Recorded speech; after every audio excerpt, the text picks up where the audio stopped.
for troubles.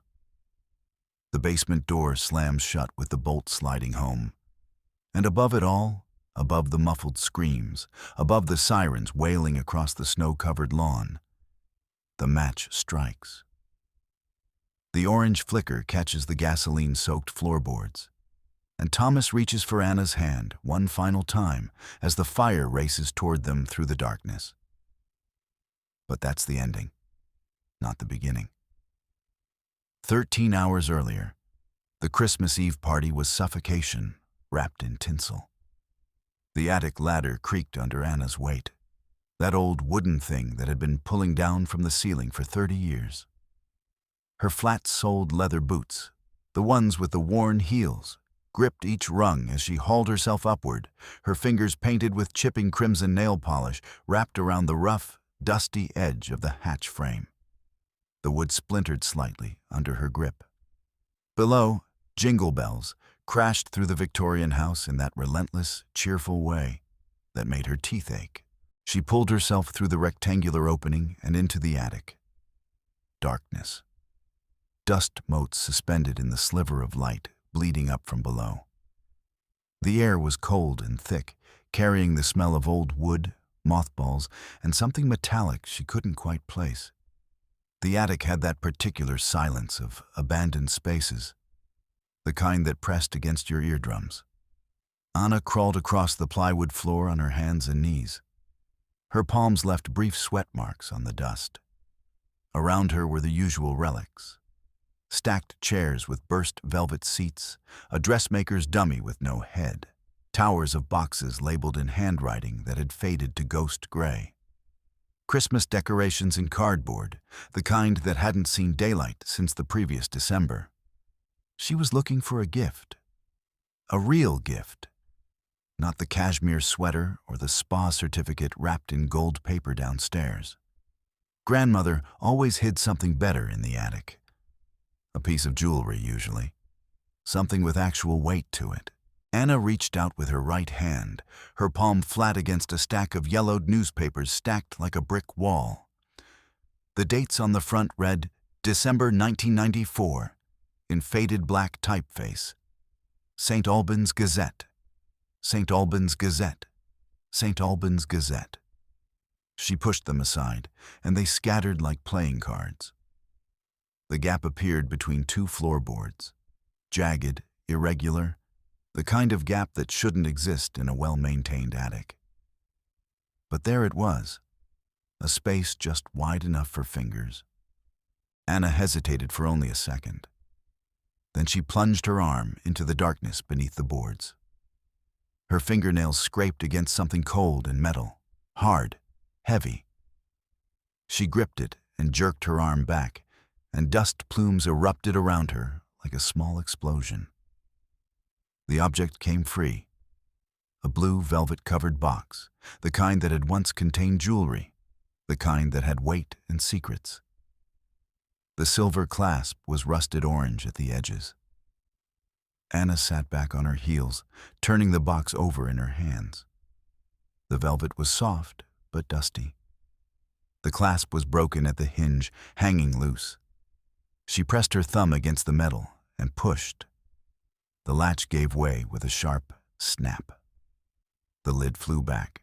Inside was a manila envelope with bold black text stamped across it. Genetica Labs, confidential. Red letters. Bright, official, wrong. Anna's hand trembled as she slid the document out. Her eyes whipped across the page, scanning the technical jargon, the graphs, the probability matrices. Then they landed on the bolded text at the bottom. Probability of maternal relationship, 0.00%. The paper crinkled as her grip tightened. She read the names written below. Mother, Elena Vance. Daughter, Anna Vance. Match, 0.00%. Nothing. No biological connection. 0. A number so complete in its negation that it seemed to vibrate on the page. Anna pulled a second document from the bottom of the box. A birth certificate. Pale blue. Official. The name on the mother line was written in careful cursive. Sophia Rossi. Not Elena. Never Elena. Her breath hitched. A jagged sob caught in her throat, then stopped, as if something inside her decided not to let it out. The attic suddenly felt much colder. Give me that. You were never supposed to find it. The voice came from behind, from below, from everywhere at once. A heavy boot slammed onto the attic floorboards, and then Mark was there. Her cousin Mark in his dark wool sweater, the one who always smelled like expensive cologne and resentment. His hand was already outstretched, reaching for the papers she'd pressed against her chest. He lunged. Anna twisted her body away, but Mark's fingers snagged her sweater, jerking her backward. She felt the fabric tear. Without thinking, without allowing a single second for hesitation, she grabbed the jewelry box and swung it like a bat. The edge of it connected with Mark's forearm. He yelped, a high-pitched sound of pain and surprise. His grip loosened. He stumbled backward into a stack of old trunks, his shin connecting with the metal corner with a hollow thunk that echoed through the attic. The DNA papers were still in her hand. Anna scrambled toward the ladder hatch. Behind her, Mark was already recovering, already moving. She could hear him cursing. She could hear the thud of his boots on the plywood. She reached the hatch opening, that blessed rectangle of light leading down, and grabbed the top rung of the ladder. Mark reached for her ankle. Anna kicked out, her heel connecting with his shoulder. The impact sent him backward into the shadows, and for a moment she heard nothing but his gasp of pain. She didn't wait. She threw herself down the ladder rungs, her palms screaming as they scraped against the rough wood, friction burn blooming across her skin like fire. Her feet hit the second floor. She was still moving when she felt the sting of splinters embedding themselves in the heels of her hands. The hallway was narrow. The light from downstairs cast long shadows up the stairwell. Below, that relentless Jingle Bells was still playing, still cheerful, still oblivious. Anna's shoulder hit the dining room door and burst through. 12 heads turned toward her simultaneously. The room fell into an icy silence. A fork clattered onto a china plate. Someone's sudden tension made them drop it. The turkey sat on its silver platter, half carved, the knife sticking up from the meat like a monument. Anna stood at the head of the table, hair disheveled, the DNA report held high like a flag. Her breathing was ragged. Her hands were shaking. Elena stood up. The woman Anna had called Mother for 29 years gripped the edge of the mahogany table until her knuckles turned white. She took a slow step toward Anna, and her face, her calm, composed, perfectly maintained face, didn't change at all. Not a flicker of emotion, not a crack in the surface. "Anna, give me that paper," Elena said, her voice like ice. "You're overreacting. It's a mistake from the lab." The lie was delivered so smoothly, so naturally, that for a fraction of a second, Anna wondered if it might be true. The power of Elena's certainty was immense. It had been her entire life, but then grandmother tapped her wine glass with a silver knife. Ting! A clear, precise sound that cut through the silence like a blade. The old woman checked her gold wristwatch. Her hand was steady, her face was impassive. She looked at the front door, then back at Anna. "He'll be here in 15 minutes, grandmother said, her voice low and even. "We shouldn't have started dinner." The words didn't make sense. Anna's mind couldn't quite process them. He? Who was he? But there was no time to ask, because Mark was descending the stairs behind her, breathing hard. And David, the man she'd called father, was already moving toward the kitchen. Anna bolted. She dived through the kitchen door and found her father already there. his bulk blocking the back exit like a wall of flesh and sweater. He reached for her arm, his fingers digging into her bicep hard enough to hurt. Anna pivoted, the instinct born from 29 years of learning to move through hostile spaces, and grabbed the nearest thing. A large ceramic bowl of mashed potatoes sat on the counter. She swung it with everything she had. David shoved her against the refrigerator at the exact same moment. Her head snapped back with a metallic thud that made the world spin. Her vision fractured, but her hands were already on the bowl, already moving, and the impact was tremendous. White ceramic shattered. Mashed potatoes exploded across the kitchen floor like shrapnel, scattering across the tile in 1,000 pieces. David grunted in pain, doubling over, his hand moving to his shoulder where the bowl had caught him. Blood began to seep through his beige sweater, turning the fabric dark. Anna dropped to her knees, sliding through the mess on the floor. Her fingers found a fallen shard of ceramic, jagged, serrated at the edges, sharp enough to draw blood if she pressed it into her palm. She gripped it anyway and backed toward the pantry, holding the shard out in front of her like a weapon. In that moment, she heard it. The sound of a car pulling into the gravel driveway outside, the crunch of tires on stone, the engine cutting off. David was still clutching his shoulder, breathing hard, blood soaking into his sweater. He looked at Anna with something that might have been pity or might have been rage. She couldn't tell anymore. Nothing made sense. Anna didn't wait. She moved toward the pantry, back into the shadows, away from him. Her palms were bleeding from the ladder rungs. Her head throbbed where it had hit the refrigerator. The DNA report was still clutched in her other hand, the paper crumpled now. The results impossible to deny. 0%. The front door opened. A gust of snow and freezing air swept through the entrance hall. The heavy oak front door swung inward, and the man standing in the frame was impossible. He was tall, taller than David, and he wore a long black overcoat that made him look like something out of another era.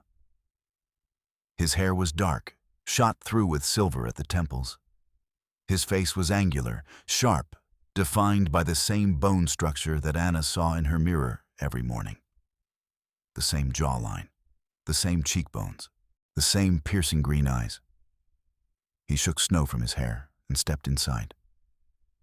And as he did, Anna emerged from the kitchen shadows. She stared at him. He stared back. The resemblance was undeniable. It was written in the structure of their faces, in the exact same shape of their noses, in the precise angle of their mouths. It was a mirror, except 30 years older, except wearing a man's face instead of a woman's. "I'm looking for Sophia's daughter," the man said.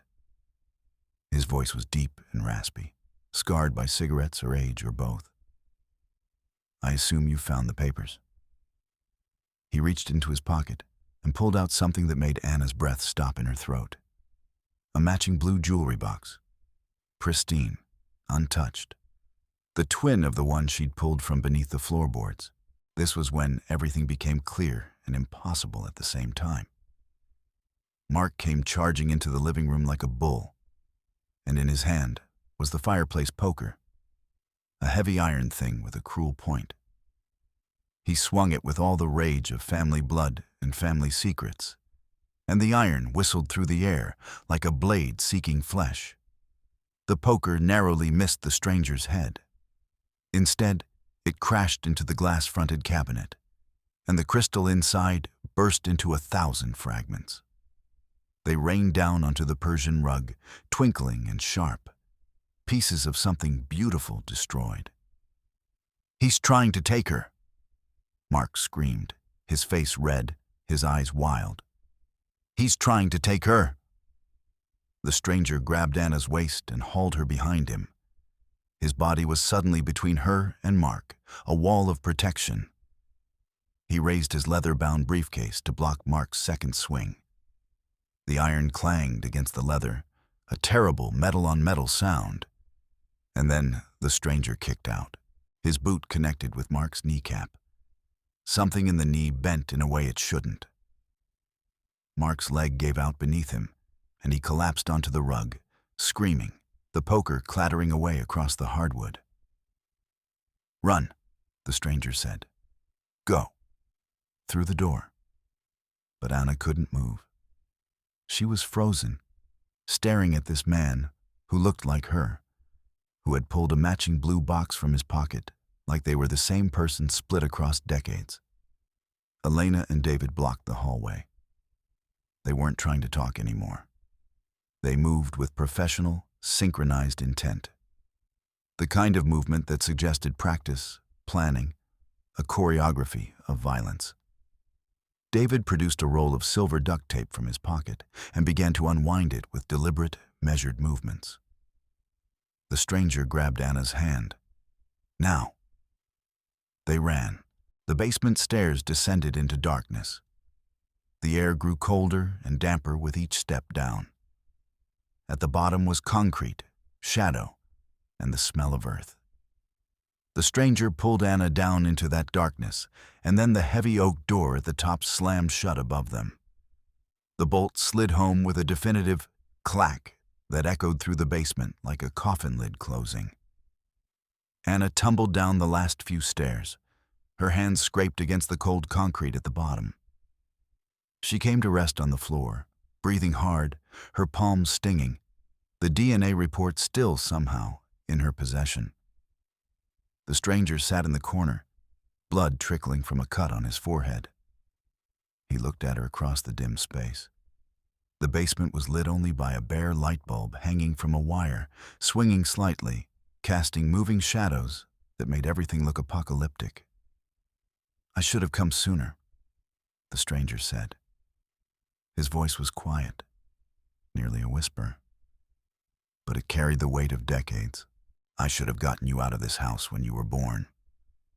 He reached into his jacket pocket and pulled out a newspaper clipping.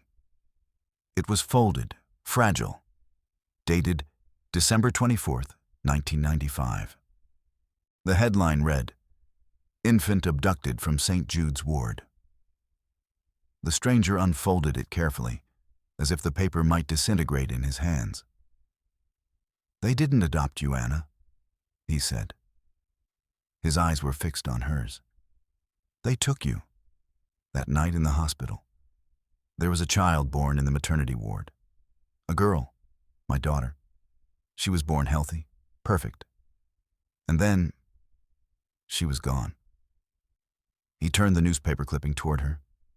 The photograph was small, grainy, old. A newborn wrapped in a hospital blanket. Even in the poor quality image, Anna could see the detail the stranger was pointing to. A small, dark birthmark on the inside of the baby's left wrist. The same birthmark that Anna had carried on her own left wrist her entire life.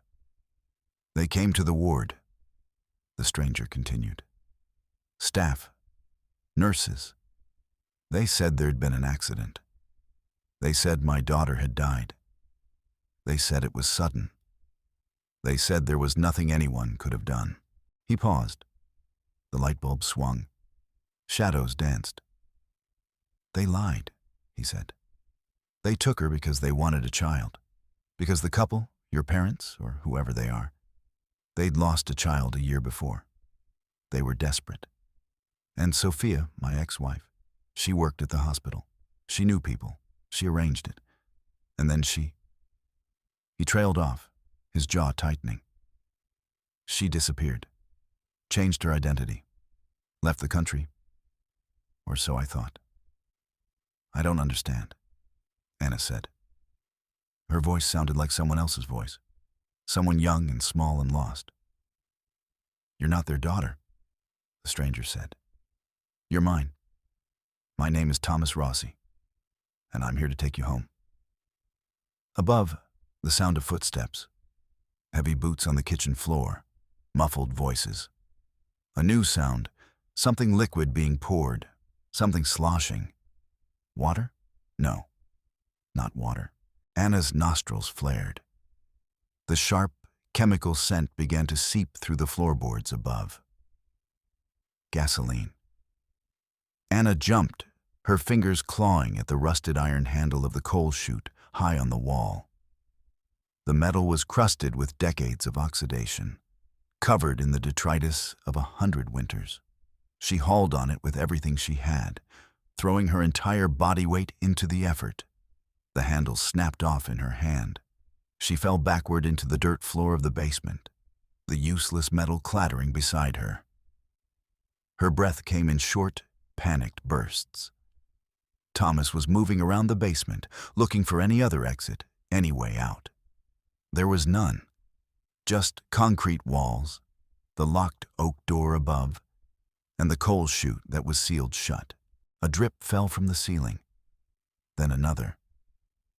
The liquid splashed onto Anna's forehead, and she wiped it away on instinct. Her fingers came back smelling of something sharp and terrible. Gasoline. Clear gasoline, dripping from the wooden joists above, beginning to pool on the concrete floor. "They're going to burn it down," Thomas said quietly. "They're going to burn down the whole house with us in it." Another drip. Another. Then a stream. The basement was beginning to smell like a gas station. The fumes rose up like a living thing, burning Anna's throat, making her eyes water. The pools of liquid on the floor began to spread, connecting, forming a constellation of danger. Above, the sound of a match striking. A sharp scratch sound, the brief static of ignition. Then the whoosh. The orange light that appeared through the cracks in the floorboards was like the rising of a terrible sun. Fire. The house was catching fire. The gasoline was catching fire. Everything was catching fire. Thomas reached out for Anna's hand, pulling her toward the one dry corner of the basement, the corner farthest from the dripping gasoline and the burning wood above. But it was a futile gesture. They both knew it. The fire was already spreading. The heat was already beginning to intensify. Above them, the wooden floorboards began to glow orange. Anna looked at Thomas. She looked at the coal chute. She looked at her own hands, bloody from the ladder, stinging, capable. "Can you climb?" she asked. "Not high enough," Thomas said. "Not without." Anna was already moving. She wedged her boots into the brickwork of the basement wall, finding purchase in the cracks between the mortar. Her fingers dug into the rough surface. She positioned herself beneath the coal chute, creating a human ladder with her own body. "Climb," she said. "Anna, no. Climb." Thomas hesitated for only a second. Then he stepped onto her thighs. His full weight came down on her, and Anna's legs nearly buckled. Every muscle in her body screamed. But she held. She adjusted her grip on the brick. She looked up and interlocked her fingers, creating a step for his foot. Thomas grabbed her clasped hands and used them to pull himself higher. His boot pressed down on her shoulder. The pain was extraordinary. The muscles in her back and legs began to shake with the strain of supporting another person's entire body weight while pressed against a brick wall. "Almost," Thomas said. His hand reached for the coal chute opening. Almost there. A burning floorboard crashed down from above, landing exactly where Anna had been standing just moments earlier. Sparks exploded upward. The heat became overwhelming. Thomas's hand gripped the exterior snowy ledge of the coal chute. He hauled himself up. He twisted, reaching back down into the burning basement. "Jump!" he screamed. Anna leaped. Her hands met his fingers wrapped around her wrists with desperate strength. The fire roared beneath her, a living, reaching thing. For a moment, she was suspended between two worlds, the inferno below and the frozen night above. Then he pulled. Anna's body scraped against the rough metal of the chute. Her skin burned where it made contact. But she was moving upward, upward, upward. The snowy ground came closer. The winter air rushed in like salvation. Thomas dragged her out of the coal chute and onto the frozen earth of the backyard. The snow was ice cold against her skin. The night air was like water in her lungs after the heat and chemicals of the basement. Behind them, the Victorian house was beginning to fully engulf. Orange fire climbed the walls. Black smoke rose into the night sky. The Christmas party was burning. Everything was burning. Elena and David were loading a suitcase into the trunk of a black SUV. Their suitcase, their escape. They froze as Anna and Thomas emerged from the shadows. "Drop the bag!" Anna screamed. She was holding the DNA report, her hands still bloody, her voice raw from smoke inhalation. "Drop the bag now." Elena turned slowly. Her face was unreadable. She reached for Anna one final time, her expression shifting into something that looked almost like compassion, almost like love. It was the look of a mother watching something precious slip away. It was a lie. Anna held up the DNA report, the papers that proved everything. 0%, she said. 0% maternal relationship. Elena's hand froze mid-reach. Behind her, David started to move toward the SUV, toward escape. But then the blue and red strobe lights appeared on the snowy lawn, reflecting off the melting ice, painting everything in alternating colors. Sirens wailed.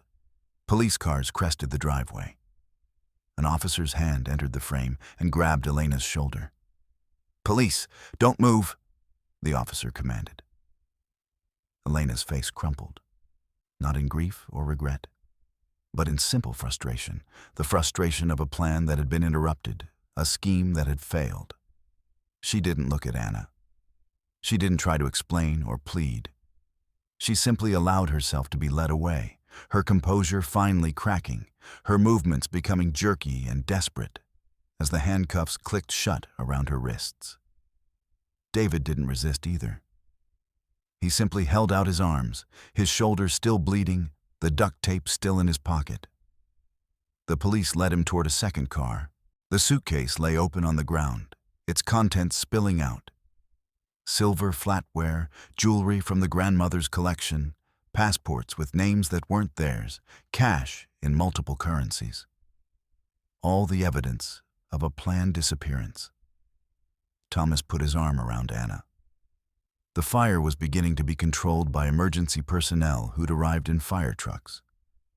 Water cannons sprayed the Victorian house, though it was clear that the interior was already lost. The Christmas Eve party had ended in exactly the way it deserved to end. The diner was 3 miles down the road. Fluorescent lights, vinyl booths, the smell of coffee and old bacon grease. Anna sat across from Thomas at a booth by the window, a white ceramic mug of coffee between her hands. The coffee was too hot to drink, but she held it anyway, for the warmth. Thomas slid a piece of paper across the table. It was a handwritten note on cream-colored stationery, the kind that had weight and history. "This came to my lawyer," Thomas said. "Postmarked from 3 days ago. She wanted you to have it." The handwriting on the envelope was elegant, precise, unmistakably grandmother's. Anna opened it carefully. The letter was brief.